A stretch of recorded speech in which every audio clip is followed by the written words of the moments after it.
ಅಂಚಿಸರಿಗೆ ಕನ್ನಡ ರಾಜ್ಯೋತ್ಸವ ಕೊಡ್ತಿದ್ದೀರಿ, ಅಂಚಿಸರಿಗೆ ಕನ್ನಡ ರಾಜ್ಯೋತ್ಸವ ಪ್ರಶಸ್ತಿ ಕೊಡ್ತೀವಿ, ಧನ್ಯವಾದ. ಇಡೀ ಮೈಸೂರು ಪತ್ರಕರ್ತರ ಧನ್ಯವಾದ. ಬಹಳ ವರ್ಷಗಳಿಂದ ಅದು ನೆನಪು ಬಿದ್ದಿತ್ತು. 60 ವರ್ಷ ಆಗ್ಲಿ ಅಂತ ಕಾಯ್ತಾ ಇತ್ತು. ಹಾಗಾಗಿ ಈ ಸಾರಿ 60 ವರ್ಷದ ಮೇಲೆ ಆಗಿದೆಯಲ್ಲ.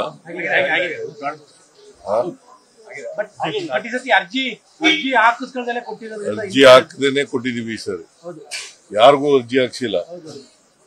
ಅದನ್ನ ಪಾಪ ಎಲೆ ಮರೆ ಕಾಯಿ ಅಂತ ಇದ್ದಂತವ್ರಿಗೆಲ್ಲ ಹುಡುಕಿ ಕೊಟ್ಟಿದೀವಿ. ಮತ್ತೆ ಸಾಮಾಜಿಕ ನ್ಯಾಯ ಎಲ್ಲ ರೀಜನಲ್ ಬ್ಯಾಲೆನ್ಸ್ ಮಾಡಿರ್ತಕ್ಕಂಥದ್ದು ಎಲ್ಲ ಮಾಡಿದ್ವಿ. ಎಲ್ಲ ಜಿಲ್ಲೆಗೂ ತಪ್ಪದಾಗ ಕೊಟ್ಟಿದೀವಿ. ಮೈಸೂರು ಪತ್ರಕರ್ತರ ಪರವಾಗಿ ಧನ್ಯವಾದಗಳು. Okay, thank you. ಡಿಎನ್ ರಿಲೀಸ್ ಮಾಡ್ಕೊಟ್ಟಿದ್ದಾರೆ. ಸರ್ಕಾರಿ ನೌಕರರಿಗೆ ಡಿಎನ್ ಸರ್ ರಿಲೀಸ್ ಆಗಿದೆ. ಲಾಸ್ಟ್ ಟೈಮ್ ತಾವು ಹೇಳಿದ್ರಿ ಆಗುತ್ತೆ ಅಂತ ಹೇಳಿ, ಅದು ಆಗಿದೆ ಅಂತ ಅವರು ಖುಷಿಯಾಗಿದ್ದಾರೆ. ಸರ್, ಈಗ ಮೈಸೂರಲ್ಲಿ ಹುಲಿ ದಾಳಿ ಪ್ರಕರಣಗಳು ಹೆಚ್ಚಾಗ್ತಾ ಇದಾವೆ, ಅಂದ್ರೆ ಬ್ಯಾಕ್ ಟು ಬ್ಯಾಕ್ ಇಬ್ರು ರೈತರು. ಅದಕ್ಕೆ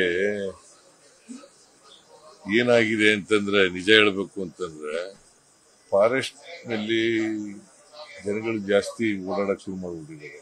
ರಿಸಾರ್ಟ್ಗಳೆಲ್ಲ ಆಗ್ಬಿಟ್ಟಿದ್ದಾವೆ. ಆಮೇಲೆ ಸಫಾರಿಗಳೆಲ್ಲ ಜಾಸ್ತಿ ಆಗ್ತಾ ಇದೆ. ಸೊ ಅದು ಒಂದು. ಎರಡನೇದು, ನೀರು ಮತ್ತು ಮೇವು ಇಲ್ಲದೆ ಇರ್ತಕ್ಕಂಥದ್ದು. ಮೂರನೇದು, ಈ ಚಿರತೆಗಳ ಹಾವಳಿ ಹೊರಗಡೆ, ಫಾರೆಸ್ಟ್ ಒಳಗಡೆ. ಸೊ ಇವೆಲ್ಲ ಕಾರಣಗಳಿಗಾಗಿ ಅವು ಮೇವು ನೀರಿಗೋಸ್ಕರ ಹೊರಗಡೆ ಬರ್ತವೆ. ಆನೆಗಳು, ಹುಲಿಗಳು, ಚಿರತೆಗಳು, ಕಾಡಂದಿಗಳು, ಜಿಂಕೆಗಳು ಇವೆಲ್ಲ ಬರ್ತವೆ. ಇದರಿಂದ ಮೀಟಿಂಗ್ ಮಾಡಿದ್ದಾರೆ ಇವರು, ಫಾರೆಸ್ಟ್ ಮಿನಿಸ್ಟರ್ ಏನೋ ಮೀಟಿಂಗ್ ಮಾಡಿದ್ದಾರೆ. ನಾನು ಒಂದು ಮೀಟಿಂಗ್ ತಗೋತಾ ಇದ್ದೀನಿ ಈಗ. ಕೆಲಸ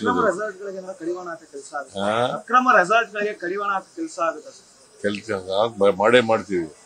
ಯಾರೇ ಅಕ್ರಮವಾಗಿ ರೆಸಾರ್ಟ್ಗಳು ಮಾಡ್ಕೊಂಡಿದ್ದಾರೆ ಅವ್ರ ಮೇಲೆ ಕ್ರಮ ತಗೋತೀವಿ. ಇದರಿಂದ ಹುಲಿಗಳು ಆಚೆ ಬರ್ತಾ ಇದೆ ಅನ್ನೋದು ಮಾತು. ಒಂದು ಕಾರಣ ಅಷ್ಟೇನೆ, ಅದೇ ಮುಖ್ಯ ಕಾರಣ ಅಲ್ಲ, ಅದು ಒಂದು ಕಾರಣ. ಈಗ ಸಫಾರಿಗಳು ಜಾಸ್ತಿ ಆಗ್ತಾ ಇದೆ ಅಂತ ತಾವು ಹೇಳಿದ್ರಿ. 4 ಟ್ರಿಪ್ ಮಾಡ್ತಾ ಇದ್ದಾರೆ ಬೆಳಗ್ಗೆಯಿಂದ ಸಂಜೆವರೆಗೂ. ಅದಕ್ಕೆ ಕಡಿಮೆ ಮಾಡಿ ಅಂತ ಹೇಳಿದ್ವಿ. ಕಡಿಮೆ ಮಾಡಿದ್ರೆ ಈಗ ಸಂಜೆ ಕಡಿಮೆ ಮಾಡಿ ಅಂತ ಹೇಳಿದ್ವಿ. ಬಿಹಾರ ಚುನಾವಣೆ ಹೋಗ್ತೀರಾ ಸರ್? ಪ್ರಚಾರಕ್ಕೆ ನನಗೆ ಇಲ್ಲಿವರೆಗೆ ಕರೆ ಬಂದಿಲ್ಲ. ಕರೆ ಬಂದ್ರೆ ಹೋಗ್ತೀನಿ. ವಾತಾವರಣ ಹೇಗಿದೆಯಂತೆ ಸರ್? ನಮ್ಮ ಪ್ರಕಾರ ಇಂಡಿಯಾ ಗೆಲ್ತದೆ ಅಂತ ಇದೆ ಸರ್. ಈಗ ಬೆಂಗಳೂರಿನಲ್ಲಿರುವ ಬಿಹಾರ್ ಮತದಾರರಿಗೆ ಡಿ.ಕೆ. ಶಿವಕುಮಾರ್ ಅವರು ಮಾತಾಡ್ತಾ ಇದ್ದಾರೆ, ಅಂದ್ರೆ ನಮಗೆ ಸಪೋರ್ಟ್ ಮಾಡಿ ಅನ್ನುವಂಥದ್ದನ್ನು ಬೆಂಗಳೂರು ಸಭೆ ಮಾಡ್ತಾರೆ. ಬಿಹಾರ್ನವ್ರು ಬಹಳ ಜನ ಇದ್ದಾರೆ. ಅವರು ಮನವಿ ಮಾಡೋದು ಮಾಡ್ತೀವಿ, ನೋಡೋಣ ಅವ್ರು ಏನ್ ಮಾಡ್ತಾರೆ. ಏನ್ ವರ್ಕೌಟ್ ಆಗ್ಬೋದು ಅಂತ ಸರ್? ಬಿಹಾರಲ್ಲಿ ಇಂಡಿಯಾಗೆ INDI-ಗೆ ಏನ್ ಫ್ಯಾಕ್ಟರ್ ವರ್ಕ್ ಆಗುತ್ತೆ ಅಂತ? ಒಂದು ಆಂಟಿ ಇನ್ಕಂಬೆನ್ಸಿ, ಎರಡನೇದು ಬಿಜೆಪಿಯವರ ಭ್ರಷ್ಟಾಚಾರ, ದುರಾಡಳಿತ, ಇವೆಲ್ಲ ಕೂಟಾಗ್ತವೆ. ಬಟ್ ನಿಮ್ ಗ್ಯಾರಂಟಿನೇ ನಿತೀಶ್ ಕುಮಾರ್ ಕಾಪಿ ಮಾಡ್ತಾ ಇದಾರೆ. ನಿತೀಶ್ 10,000 ಕೊಡ್ತೀವಿ ಮಹಿಳೆಯರಿಗೆ ಅಂತ. 10,000 ಒನ್ ಟೈಮ್. ಅದೇ ನಾವು ಪ್ರತಿ ತಿಂಗಳು 2,000 ಕೊಡ್ತೀವಿ. 1,24,000 1,24,00,000 ಮಹಿಳೆಯರಿಗೆ 2,000 ರೂಪಾಯಿ ಪ್ರತಿ ತಿಂಗಳು ಕೊಡ್ತಾ ಇದ್ದೀವಿ.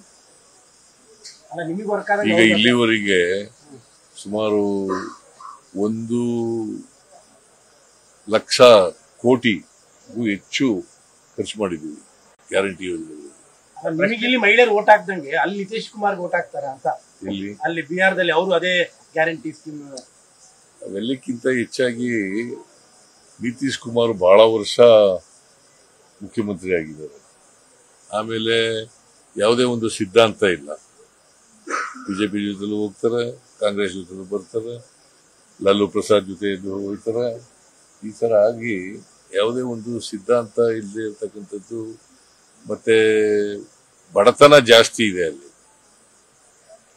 ಬಿಹಾರ್ನಲ್ಲಿ ಬಡತನ ಜಾಸ್ತಿ ಇದೆ. ಸೊ ಹಂಗಾಗಿ ಹೆಚ್ಚಾಗಿ ಬಡವರು, ಹಿಂದುಳಿದವರು, ಅಲ್ಪಸಂಖ್ಯಾತರು, ದಲಿತರು ಎಲ್ಲ ಕಾಂಗ್ರೆಸ್ ಪರ ಓಟ್ ಹಾಕ್ತಾರೆ. ಸರ್, ಇವತ್ತು ಬೆಂಗಳೂರಿನಲ್ಲಿರುವಂತಹ ಬಿಹಾರ ಮತದಾರರ ಪ್ರಚಾರ ವೇಳೆ ಸರ್, ಬಿಹಾರದ ಮುಖಂಡರೆಲ್ಲರೂ ಕೂಡ ಡಿ.ಕೆ. ಶಿವಕುಮಾರ್ ಅವರು ಮುಂದಿನ ದಿನಗಳಲ್ಲಿ ಮುಖ್ಯಮಂತ್ರಿ ಆಗ್ತಾರೆ ಅಂತ ಹೇಳಿ ಹೇಳಿದ್ದಾರೆ ಸರ್. ಬಿಹಾರದ ಮುಖಂಡರು ಪ್ರಚಾರದಲ್ಲಿ. ನಿಮ್ಗೇನು ಇಲ್ವಾ? ಅಲ್ಲ ಸರ್, ಇವತ್ತೇ ಜನ ಮಾತಾಡ್ತಾರೆ. ಜನ ಮಾತಾಡೋದು ಬೇಡಪ್ಪ, ಜನ ಏನಾದ್ರು ಮಾತಾಡ್ತಾರೆ. ಹೈಕಮಾಂಡು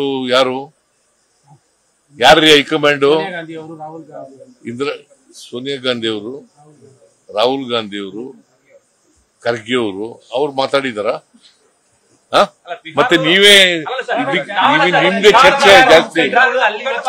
ಅವರು ಜನ ಮಾತಾಡೋದಕ್ಕಿಂತ ನಿಮ್ದೇ ಜಾಸ್ತಿ ಆಗಿರೋದು.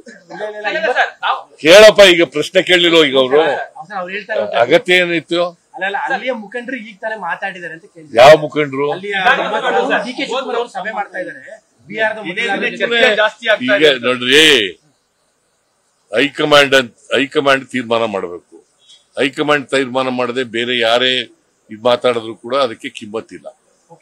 ಸಂಪುಟ ಪುನರಚನೆ ಏನಾದ್ರು ಮಾಡ್ತೀವಿ? ಸಂಪುಟ ನಾನು ಬಿಹಾರ ಚುನಾವಣೆ ಆದ ತಕ್ಷಣ ಮಾತಾಡ್ತೀನಿ.